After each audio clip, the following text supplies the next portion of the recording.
যাচ্ছি প্রিয় দর্শক, মানচিত্র নিয়মিত আয়োজন কথোপকথনে। দর্শক, নেপাল এবং চীন সীমান্তে যে ভয়াবহ ভূমিকম্প হয়েছে তাতে নিখোঁজের সংখ্যা দাঁড়িয়েছে 1300। 1300 মানুষ নিখোঁজ হয়েছে। এর ভেতরে 500 জন বিদেশি, এর ভিতরে বহু সংখ্যক ভারতীয়, মালয়েশীয়, আমেরিকান নাগরিক রয়েছে। এ বিষয়ে আজকের ভিডিওতে মোটামুটি যথেষ্ট তথ্য তুলে ধরে কথা বলার চেষ্টা করব। এর পাশাপাশি ইরানের সাথে আমেরিকার চলমান যে সংকট, সেই সংকট নিয়ে অনেক আলোচনা থাকবে। এর ভেতরে ইরানের পক্ষ থেকে একদম সুস্পষ্ট ঘোষণা দেওয়া হয়েছে যে ইরানের উপরে যদি সাম্প্রতিক নিষেধাজ্ঞা কার্যকর করা হয় তাহলে হরমুজ প্রণালী বা অত্র এলাকার কোথা থেকেও 1 ফোঁটা তেল বের হতে পারবে না। এছাড়া খবর পাওয়া যাচ্ছে ইরানের জাতীয় সংসদে আলোচনা শুরু হয়েছে, ডিবেট শুরু হয়েছে। পরমাণু নিরস্ত্রীকরণ চুক্তি যেটা এনপিটি, তা থেকে ইরান নিজেকে প্রত্যাহার করবে কি করবে না এই বিষয়ে আলোচনা চলছে। যদি এনপিটি থেকে প্রত্যাহার করে ইরান নিজেকে, তাহলে ইরান পরমাণু বোমা বানাবে কিনা সেই প্রশ্নই সামনে এসে দাঁড়াচ্ছে।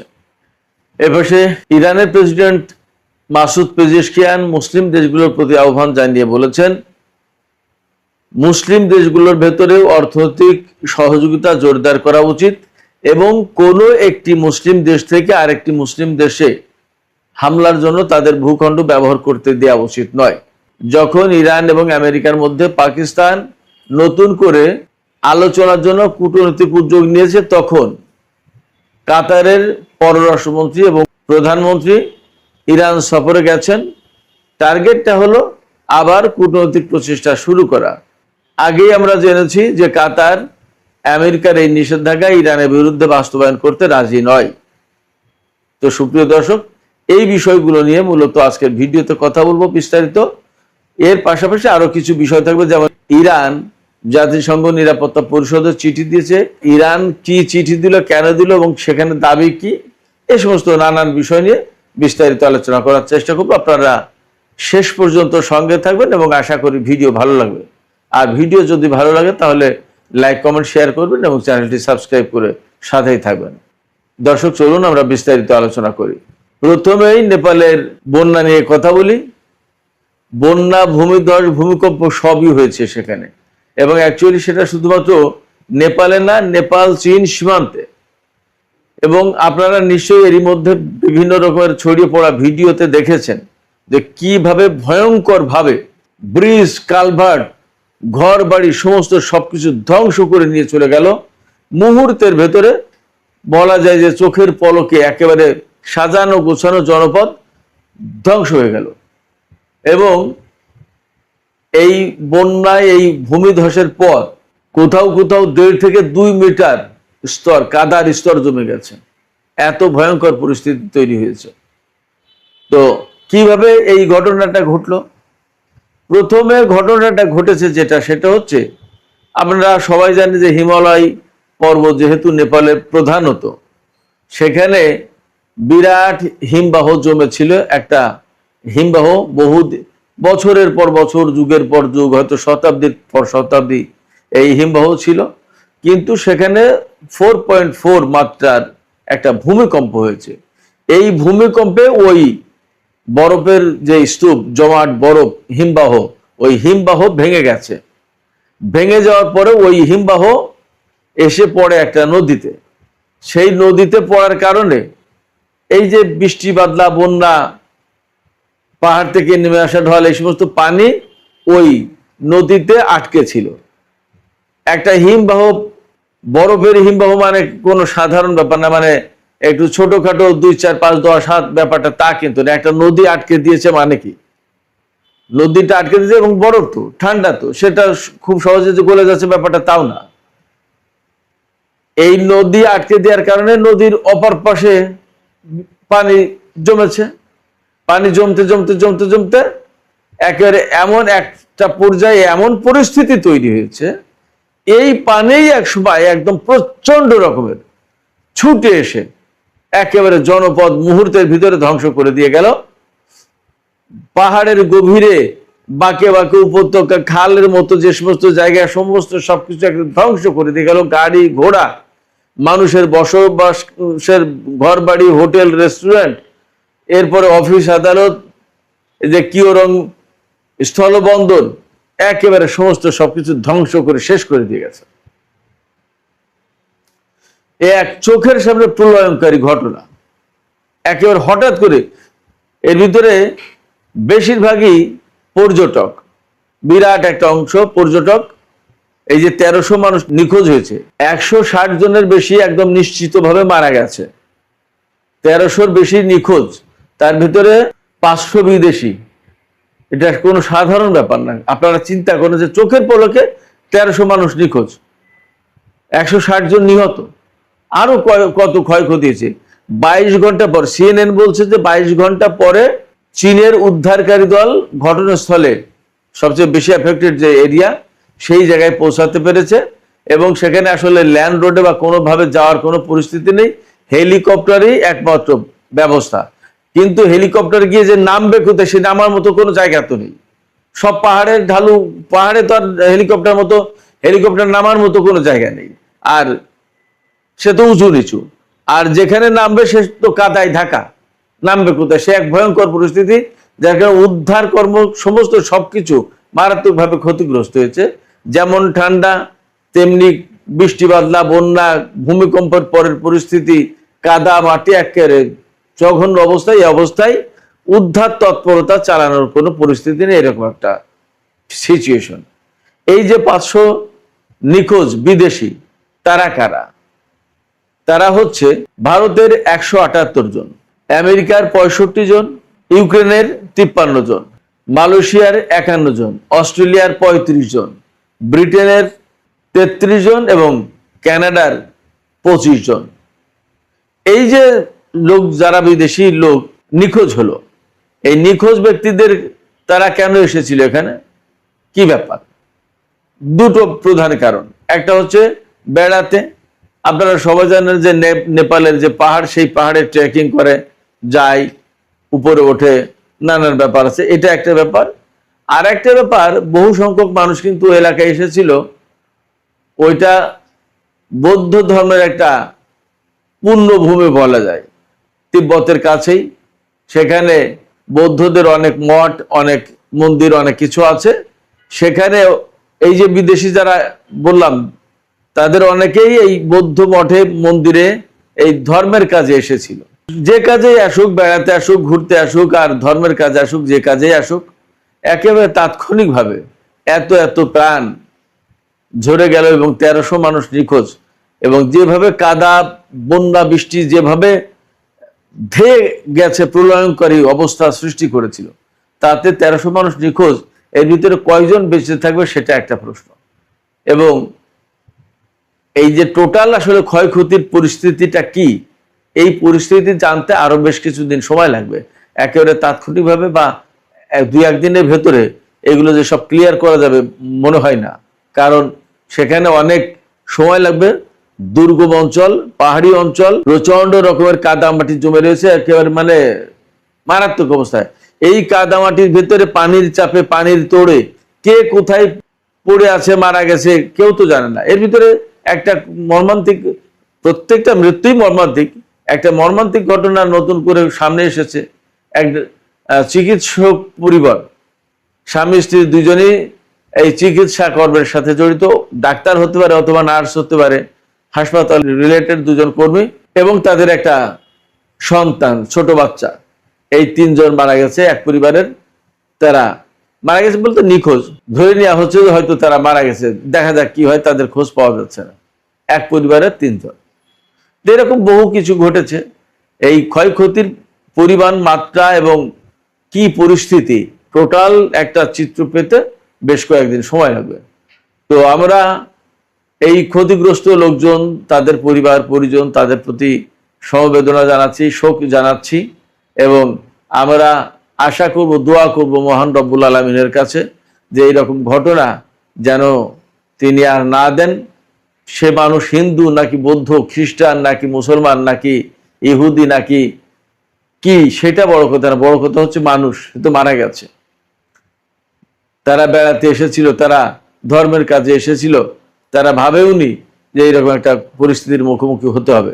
এখান থেকে একটা জিনিস পরিষ্কার যে মানুষের জীবন কত ঠুনকো, কত সহজেই একটা কিছু ঘটে যেতে পারে। আমরা আছি এই যে কথা বলছি, এর ভেতর দিয়ে কখন কার কি হয়ে যাবে কেউ জানে না। খুবই অনিশ্চিত একটা জীবন মানুষের জীবন। মানুষের জীবন কেন, আসলে প্রত্যেকটা প্রাণীর, যার প্রাণ আছে, যার মৃত্যুর প্রশ্ন আছে, তার জন্য প্রচন্ড রকমের অনিশ্চয়তা প্রতিটা পদে পদে, ক্ষণে ক্ষণে। আমরা এই অনিশ্চয়তার কথা মাথায় রেখেই দুনিয়াতে যাতে সৎভাবে চলতে পারি, আমাদের সেই দিকে বিশেষভাবে খেয়াল রাখা দরকার। সুপ্রিয় দর্শক, এবার আমি আমেরিকা ইরান চলমান দ্বন্দ্ব, সংঘাত, অচল অবস্থা, এই বিষয় নিয়ে একটু আলোচনা করি। ইরানের জাতীয় সর্বোচ্চ নিরাপত্তা পরিষদের সচিব মহসিন রেজাই তিনি পরিষ্কার করে বলেছেন যে ইরানের বিরুদ্ধে যদি অর্থনৈতিক নিষেধাজ্ঞা বা এই যে অর্থনৈতিক যে যুদ্ধ, এই যুদ্ধ যদি অব্যাহত থাকে, তাহলে ইরান কিছু কাজ করতে বাধ্য হবে। সেই কাজগুলো কি? মহসিন রেজাই পরিষ্কার করে দিয়েছেন যে সেই কাজগুলো হচ্ছে, হরমুজ প্রণালী বন্ধ আছে, বা আবাল মানদেব প্রণালী বা লোহিত সাগর দিয়ে জাহাজ চলাচল হুতিরা কন্ট্রোল করছে। এর বাইরেও মধ্যপ্রাচ্য অঞ্চল থেকে যে সমস্ত তেল বিভিন্ন রুটে বিভিন্ন ভাবে যায়, বের হয়, সেগুলোও বন্ধ করে দেওয়া হবে প্রয়োজনে। তার মানে সহজ, প্রয়োজন ইরান এই সমস্ত তেলের পাইপ লাইনে বা যে সমস্ত বিকল্প ব্যবস্থা গড়ে তুলেছে কেউ সেগুলোতে হামলা চালিয়ে বন্ধ করে দেবে। ইরানের বক্তব্য হচ্ছে, ইরান যদি তেল বিক্রি করতে না পারে তাহলে এই অঞ্চলের কেউ পাবে না। কারণ এই অঞ্চলে যারা তেল বিক্রি করে তারা প্রত্যেকেই ইরানের বিরুদ্ধে যুদ্ধ করার জন্য আমেরিকাকে সহযোগিতা করেছে তাদের ঘাঁটি মাটি দেশ দিয়ে। এমনকি কেউ ইরানের বিরুদ্ধে যুদ্ধে অংশ নিয়েছে, যেমন কুয়েত, বাহরাইন এবং সংযুক্ত আরব আমিরাত, তাদের বিরুদ্ধে সরাসরি অভিযোগ আছে ইরানের। আর বাকিরা তো ঘাঁটি দিয়ে, তাদের নিজেদের মাটি দিয়ে, তাদের আকাশপথ দিয়ে সাহায্য করেছেই। ফলে ইরানের উপরে আজকে যে আমেরিকা নিষেধাজ্ঞা চাপিয়ে দিয়েছে, একতরফা নিষেধাজ্ঞা, সেই নিষেধাজ্ঞা যদি কেউ বাস্তবায়ন করে, তাহলে মধ্যপ্রাচ্য অঞ্চলের এক ফোঁটা তেল বাইরে যেতে পারবে না, বের হতে পারবে না, ইরানের বক্তব্য। সেই জায়গা থেকে এটা মোটামুটি যথেষ্ট বিশ্বাস করা বা ধারণা করার কারণ আছে যে ইরান এই কাজ করবে, কারণ ইরান অ্যাডামেন্ট এই মুহূর্তে। ইরানের বক্তব্য হচ্ছে যে আমরা আমাদের মতো ছিলাম, আমরা পরমাণু কর্মসূচি পরিচালনা করছি শান্তিপূর্ণ, এবং ইরানের সর্বোচ্চ নেতার পক্ষ থেকে ফতোয়া ছিল যে পরমাণু বোমা বানানো যাবে না, রাখা যাবে না, ব্যবহার করা যাবে না, এটা হারাম। নিষিদ্ধ ঘোষণা করার পর যদি সেই কাজেই ইরানের উপরে হামলা চালানো হয়, এবং এখনো কেউ প্রমাণ দিতে পারেনি যে ইরান পরমাণু বোমা বানিয়েছে, তো তাই যদি হয় ব্যাপারটা, তাহলে ইরান কেন হামলার শিকার হবে? আর হামলার শিকার যদি হলোই, তাহলে ইরান তার মতো করে এখন পাল্টা ব্যবস্থা নেবে। এই জন্য শুধু মধ্যপ্রাচ্য অঞ্চলের দেশ না, এর বাইরেও যদি কোনো দেশে হামলা চালানোর প্রয়োজন হয়, ইরান সেটা করবে। এবং ইরান ঘোষণা দিয়েছে, যেমন সাইপ্রাস এবং বুলগেরিয়ার কথা মোটামুটি ভাবে এই মুহূর্তে বেশ আলোচনায় আছে। ইরান পরিষ্কার করে বলে দিয়েছে, সে নেটোভুক্ত দেশ হোক, আর ইউরোপের দেশ হোক, আর আমেরিকা হোক, আর যেই হোক, ইরানের বিরুদ্ধে যুদ্ধে আমেরিকাকে যে সহযোগিতা করবে, আমরা সেই জায়গায় হামলা চালাবো ইরানের পক্ষ থেকে। তার মানে ইরান এই মুহূর্তে অ্যাডামেন্ট যে তাদের দেশ যখন যুদ্ধের কবলে, তাদের দেশ যখন অনিশ্চয়তার ভিতরে, তাদের উপরে যখন অর্থনৈতিক অবরোধ বা নিষেধাজ্ঞা, তারা যখন তেল বিক্রি করতে পারবে না, তাহলে বাকিদেরকেও এত আরাম শান্তিতে থাকতে দেওয়া হবে না, তাদের বিরুদ্ধেও ব্যবস্থা নেওয়া হবে। যারা আমেরিকাকে সহযোগিতা করেছে বা করছে বা করবে, এর প্রত্যেকের বিরুদ্ধে ব্যবস্থা নেবে ইরান। ইরানের এই মুহূর্তে যে অবস্থান, সেটা হচ্ছে ডু অর ডাই। এইরকম একটা অবস্থান নেওয়ার পিছনে সঙ্গত কারণও তো আছে। এমনকি যে আমি একটু আগেই বলেছি, সংবাদের মূল জিস্ট যখন আপনাদের সামনে হেডলাইন আকারে তুলে ধরছিলাম, তখন বলেছি যে ইরানের জাতীয় সংসদে এই আলোচনা হচ্ছে যে এনপিটি থেকে বের হয়ে আসা হবে কি হবে না, অর্থাৎ এনপিটিতে ইরান থাকবে কি থাকবে না। এনপিটিতে থাকার মানে হচ্ছে পরমাণু নিরস্ত্রীকরণ চুক্তি মেনে চলা, অর্থাৎ ইরান পরমাণু অস্ত্র তো বানাবে না, বরং সারা বিশ্বে পরমাণু নিরস্ত্রীকরণ যাতে হয় সেই চেষ্টাই থাকবে। ইরান বলছে আমরা তো এই প্রচেষ্টায়, এই চুক্তিতে আছি, এই চুক্তিতে থাকার পরেও যদি আমাদের উপর হামলা হয় পরমাণু অস্ত্র বানানোর ব্যাপারে অভিযোগ তুলে, তাহলে এই চুক্তিতে থাকার তো কোনো মানে নেই। কেন থাকবো আমরা? এই চুক্তিতে থেকে আমাদের লাভটা কি হলো? এই চুক্তিতে থেকে যদি আমাদের কোনো লাভ না হয় তাহলে এই চুক্তিতে আমরা থাকবো না। এইটা নিয়ে ইরানের পার্লামেন্টে ডিবেট হচ্ছে এবং ইরানের পক্ষ থেকে এখন এই কথা বলা হচ্ছে যে আমাদেরকে তো লোকজনে এইভাবে চাপাচাপি করে যে তোমরা পরমাণু অস্ত্র বানাওনি, পরমাণু অস্ত্র বানানোর দিকে যাওনি, তোমাদের পরমাণু কর্মসূচি ডাইভার্ট করোনি সামরিক দিকে। তো সামরিক দিকে ডাইভার্ট না করার পরেও যদি তোমরা হামলার শিকার হও তাহলে পরমাণু বোমা কেন বানাবা না তোমরা? এইভাবে কথা বলছে এরা। তো যখন এরকম কথা আসছে তখন ইরান আলটিমেটলি এই কথার জবাব তো দিতে পারছে না, বিশেষ করে জনগণের পক্ষ থেকে যখন আসে এই কথা যে আমরা পরমাণু বোমা বানাইনি কিন্তু আমরা হামলার শিকার, তাহলে আমরা কেন পরমাণু বোমা বানাবো না? আমাদের তো সেই সক্ষমতা হয়তো আছে। এই জায়গা থেকে ইরানের সংসদে ডিবেট হচ্ছে, বিতর্ক হচ্ছে, এইটা থেকে বের হয়ে আসবে কি আসবে না। আমেরিকা যা ঠেকাতে এসেছিল তার চেয়ে এখন দ্বিগুণ, তিনগুণ, চারগুণ, কয়েক গুণ সংকটের মুখে পড়বে। আমি আপনাদেরকে বলি, আমেরিকা এসেছিল ইরানের সরকার পরিবর্তন করে দিতে, ইরানের পরমাণু কর্মসূচি ধ্বংস করে দিতে, ইরানের ক্ষেপণাস্ত্র কর্মসূচি ধ্বংস করে দিতে, ইরানের অর্থনৈতিক অবস্থা একদম কাহিল করে দেবে, ইরানের নতুন একটা পুতুল সরকার বসাবে এবং সেই সরকার আমেরিকার কন্ট্রোলে চলবে। তাদের তো টার্গেট এই ছিল। যুদ্ধ শুরু করলো, যুদ্ধ করতে করতে এখন এইগুলো তো অর্জন হয়নি, বরং হরমুজ প্রণালী নতুন করে আটকে দিয়েছে ইরান এবং তা আর খুলতে পারছে না। এখন ইরান যদি সেই এনপিটি থেকে বের হয়ে বোমা বানানোর দিকে যায় তো ইরানকে কি করবে? যুদ্ধ করবে। তো যুদ্ধ তো করেছেই, ইরান তো যুদ্ধ মোকাবেলার জন্য প্রস্তুত আছেই, তাহলে আর কি করবে? সেক্ষেত্রে আর এক বিপদে আমেরিকা আর এক বিপদে পড়তে যাচ্ছে। বিপদটা কি আমি আবার ক্লিয়ার করি। তারা পরমাণু কর্মসূচি ধ্বংস করতে এসেছিল, এখন ধ্বংস করা তো দূরের কথা, ইরান যদি পরমাণু নিরস্ত্রীকরণ চুক্তি এনপিটি থেকে বেরিয়ে এসে যদি বোমা বানানো শুরু করে, এইবার যেটা বন্ধ করতে এসেছিল সেটা আমেরিকার এই যুদ্ধের কারণে হয়ে গেল। ব্যাপারটা এরকম হবে না? তাইলে তো আর এক মহাবিপদে পড়লো।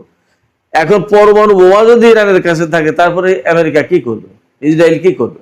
মহা গেড়া কলে, মহাবিপদে, মহাফাদে। এইরকম একটা প্রেক্ষাপটে মুসলিম দেশগুলোর প্রতি ইরানের আহ্বান আছে।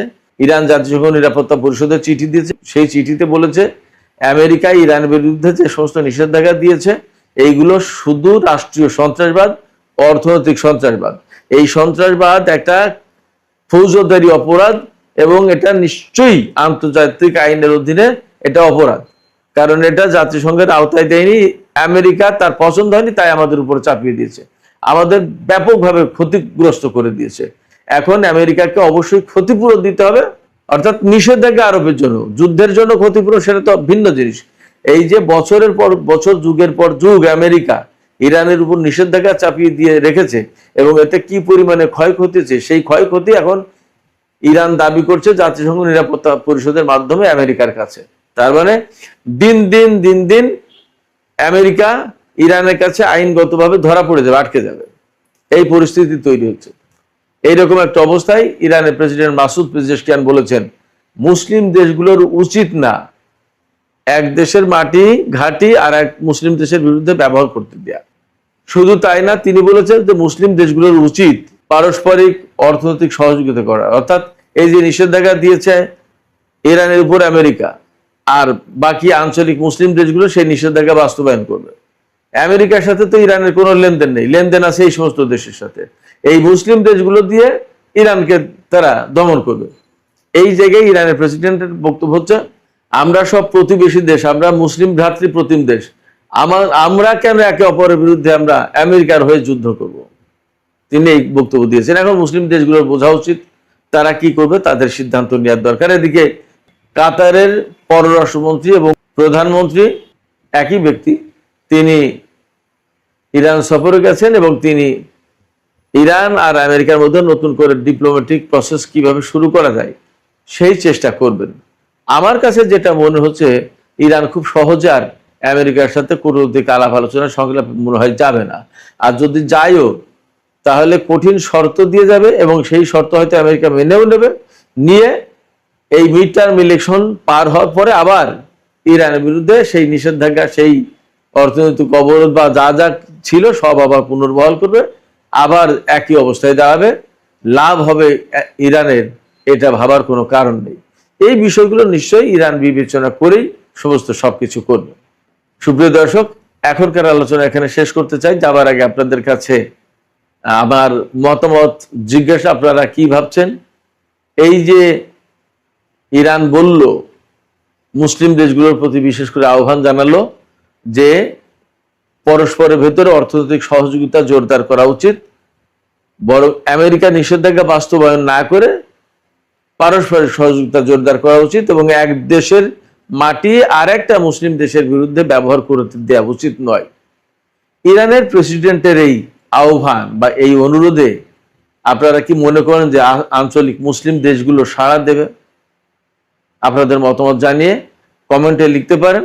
আর ভিডিও ভালো লাগলে লাইক, কমেন্ট, শেয়ার করবেন এবং চ্যানেলটি সাবস্ক্রাইব করে সাথেই থাকবেন। আমেরিকা ও ইসরায়েলের রক্তচক্ষু উপেক্ষা করে মধ্যপ্রাচ্যে কি তৈরি হচ্ছে নতুন বিশ্ব ব্যবস্থা? সৌদি আরব, তুরস্ক আর পাকিস্তানের ঐতিহাসিক সামরিক জোটে এবার যোগ দিচ্ছে চিরশত্রু ইরান।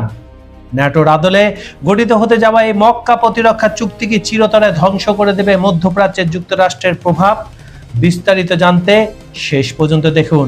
বিশ্ব রাজনীতির মঞ্চে এক যুগান্তকারী পরিবর্তন লক্ষ্য করা হচ্ছে, যেখানে অনুঘটক হিসেবে কাজ করছে মধ্যপ্রাচ্যের টানা সংঘাত এবং যুক্তরাষ্ট্রের ভূ রাজনৈতিক প্রভাবের পুনর্বিন্যাস। এই পরিবর্তিত পরিস্থিতিকে কেন্দ্র করে সৌদি আরব, তুরস্ক ও পাকিস্তান যৌথভাবে গঠন করেছে ঐতিহাসিক মক্কা যৌথ প্রতিরক্ষা চুক্তি, যা আন্তর্জাতিক পরিমণ্ডলে ইতিমধ্যে ইসলামিক ন্যাটো নামে অভিহিত হচ্ছে। পশ্চিমা শক্তিগুলোকে বুড়ো আঙুল দেখিয়ে মধ্যপ্রাচ্যের ভূ রাজনীতিতে এক নজিরবিহীন ও বিস্ময়কর মোড় ঘুরিয়ে দিয়েছে ইরান। দীর্ঘদিনের অসমাপ্ত সমীকরণ বদলে দিয়ে আঞ্চলিক নিরাপত্তা জোটে নিজেদের অবস্থান জানান দিতে যাচ্ছে এই দেশটি। ইরানি পার্লামেন্টের সংবাদ সংস্থার প্রধান মেহেদি রাহিমির তথ্যমতে বহু আকাঙ্ক্ষিত মক্কা প্রতিরক্ষা চুক্তিতে যোগ দেওয়ার জন্য আনুষ্ঠানিকভাবে আমন্ত্রণ জানানো হয়েছে ইরানকে। তেহরানও অত্যন্ত গুরুত্বের সাথে এই প্রস্তাবটি মূল্যায়ন করছে। মেহেদি রাহিমি এই ঘটনাকে ইরানের একটি বিশাল নৈতিক জয় হিসেবে আখ্যা দিয়েছেন। তিনি আবার বলেন, মধ্যপ্রাচ্যে নিরাপত্তা নিশ্চিত করতে বহিরাগত কোনো শক্তির মুখাপেক্ষী না হয়ে আঞ্চলিক দেশগুলোর নিজস্ব যৌথ নিরাপত্তা বলয় গড়ে তোলায় দীর্ঘদিনের ইরানি দর্শনের মূল ভিত্তি। 7ই আগস্ট মক্কায় আয়োজিত এক ঐতিহাসিক সম্মেলনে সৌদি আরবের ক্রাউন প্রিন্স মোহাম্মদ বিন সালমান, তুরস্কের প্রেসিডেন্ট রিসেপ তাইয়েব এরদোগান এবং পাকিস্তানের প্রধানমন্ত্রী শেহবাজ শরীফ এক যুগান্তকারী ত্রিপক্ষীয় সামরিক চুক্তিতে স্বাক্ষর করেন। ন্যাটোর বিখ্যাত আর্টিকেল 5 এর আদলে গঠিত এই চুক্তির মূল শর্ত অনুযায়ী জোটভুক্ত কোনো একটি দেশে সশস্ত্র আক্রমণ হলে তা সমগ্র জোটের ওপর আক্রমণ হিসাবে বিবেচিত হবে এবং যৌথভাবে তা প্রতিরোধ করা হবে। মূলত পাশ্চাত্য শক্তির উপর নির্ভরশীলতা কমিয়ে মধ্যপ্রাচ্য ও মুসলিম বিশ্বে একটি স্বাধীন ও সুদৃঢ় প্রতিরক্ষা বলয় গড়ে তোলাই এই জোটের প্রধান লক্ষ্য। এই নতুন জোটে ইরানকে যুক্ত করার বিষয়ে পাকিস্তান শুরু থেকে ইতিবাচক ও সক্রিয় ভূমিকা পালন করে আসছে। মূলত নিজস্ব প্রভাব বৃদ্ধি ও আঞ্চলিক স্থিতিশীলতা জোরদারের লক্ষ্যেই ইরানকে অন্তর্ভুক্ত করার পক্ষে জোরালো অবস্থান নেয় ইসলামাবাদ। মেহেদি রাহিমের মতে, ওয়াশিংটন শেষ পর্যন্ত উপলব্ধি করতে পেরেছে ইরানের বিরুদ্ধে তাদের সামরিক কৌশল কার্যকর বা টেকসই নয়। ফলে আঞ্চলিক জোট গঠন এবং এতে ইরানের সম্পৃক্ততা এক নতুন রাজনৈতিক বাস্তবতার সূচনা করছে। তবে ইরানকে জোটে অন্তর্ভুক্ত করার বিষয়ে সৌদি আরব, পাকিস্তান বা তুরস্কের তরফ থেকে এখনো পর্যন্ত আনুষ্ঠানিকভাবে কোনো বক্তব্য বা স্বীকারোক্তি প্রকাশ্যে দেওয়া হয়নি। এ বিষয়ে তিন দেশই আপাতত প্রাতিষ্ঠানিক নীরবতা বজায় রাখছে। তবুও কূটনীতিক মহল এবং আন্তর্জাতিক বিশ্লেষকরা এই খবরের সত্যতা ও এর পেছনের কারণগুলো গভীরভাবে পর্যবেক্ষণ করছেন। বিশ্লেষকদের মতে, মধ্যপ্রাচ্যে সাম্প্রতিক সামরিক উত্তেজনায় মার্কিন সামরিক ঘাঁটিগুলোর ক্ষয়ক্ষতি ও সীমাবদ্ধতা সামনে এসেছে। ফলে রিয়াদ সহ উপসাগরীয় দেশগুলোর মধ্যে যুক্তরাষ্ট্রের একক সামরিক সুরক্ষার উপর নির্ভরশীলতা নিয়ে গভীর উদ্বেগ তৈরি হয়েছে। সোজা কথায়, যে দেশ নিজেদের নিরাপত্তায় দিতে পারে না, নিজেদের ঘাঁটিগুলো বাঁচাতে পারে না, তারা মধ্যপ্রাচ্যে অন্যান্য দেশের কি নিরাপত্তা দেবে? ইরান যুদ্ধে তা সামনে এসেছে। যদি সত্যি ইরান